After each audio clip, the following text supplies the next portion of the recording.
Исәнмесез? Сіз Татарстан 24 каналында полиглот тапшыуын қарайсыз.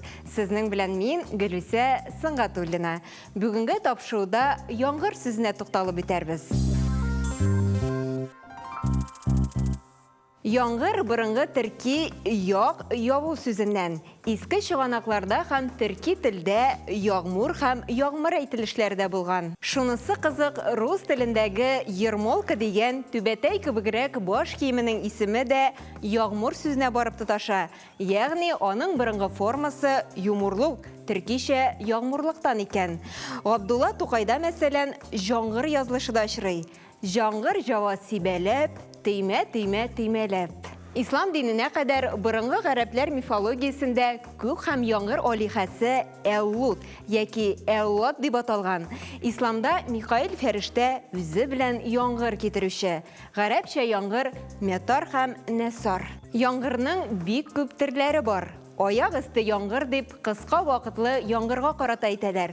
Борчак яңғыр, ире тамчылы яңғыр, гөмбә яңғыры, көзге җылы кояшлы көннәрдә ява торган вак яңғыр. Мондый яңғырдан соң гөмбә тиз үскән, исеме дә шуңа бәйле рәвештә барлыкка килгән. Кыеп ява торган яңғырны нүшәр яңғыр дип атыйлар. Спас яңғыры, көзге пыскак яңғыр. Узгынчы яңғыр, узып китә торган яңғыр яки болыт. Аның капма каршысы уздырмый торган яңғыр, ягъни томалап ява торган вак яңғыр. Дәвамлы, салкын, көзге яңғырларны кара явым дип атыйлар. Көчле җил белән яуган яңғырны җирдән яу диләр. Яңғыр теләү яисә яңғыр быткасы татар халкының иң матур йылаларының берсе. Бу йыла яңғырсыз эссе җәй көннәрендә уздырылган. Кыскасы, йыла кырылык йылларында аеруча актуаль.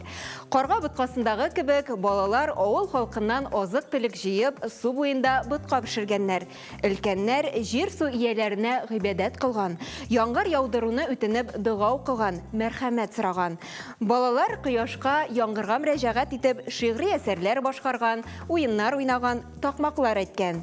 Яңғыр яу, тәти кашык бирермен, тәмле бытка бирермен. Тәти кашык базарда, майлы бытка казанда. Сыңыннан исә ылысы кешесе бергәләп бытка ашаган. Ә киткәндә ризыкның бер өлешен җир-су ияләренә калдырганнар.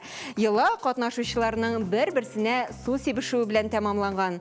Шушы йыладан соң авыл халкы яңғыр явуына һәм нәтиҗәдә мул уңыш алачакларына ышанганнар. Яңғыр сүзе белән бәйле мәкаль әйтемнәргә дә тукталып үтик. Яңғыр көтсәң, кар явар. Яңғырга чыланган тамчыдан курыкмас. Яңғырда чапсаң, кырыда пешән җыярсың. Яңғырдан качып дәрьяга төшкән. Яңғырдан соң тузан да басыла. Яңғыры булсын димә, шифасы булсын дигән. Батканга яңғыр куркыныч түгел. Булытсыз яңғыр булмас. Җырларда һәм шигырьләрдә исә яңғыр сүзе күпчелек очракта моңзарны, сагышны белдерә. Әйтик, Айгөл Вәлиуллинаның шигырендә мондый юллар бар. Яңғыр, тукта әле, тынычлан син. Хисләр кайнар, сүндерергә тырышма син. Бөек шагыйребез Абдулла Тукай исә яңғырны алтын белән чагыштыра.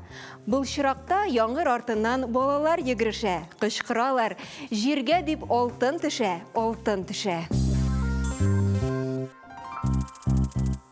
Һәр елның җәй ахырларында һәм көз айларында төнге күк йөзен йолдызлар яңгыры бизи. Әлбәттә, чынлыкта бернинди дә йолдызлар яумый. Бу күренешнең тагын бер атамасы метеор йөре. Рус теленә ул метеорный дождь, звездопад буларак тәрҗемә ителә. Йолдызлар атылганда теләк теләү гадәте бар. Бүтән барлык теләкләрне чынга ашырлык йолдызлар сибә. Шушының белән тапшыруыбыз ахырына якынлашты. Бүгенге тапшыру сезнең өчен файдалы һәм кызыклы булгандыр дип ышанып калабыз. Мин Гөлүсә Сыңғатуллина, сезнең белән сау булашам. Очрашуларга кадәр.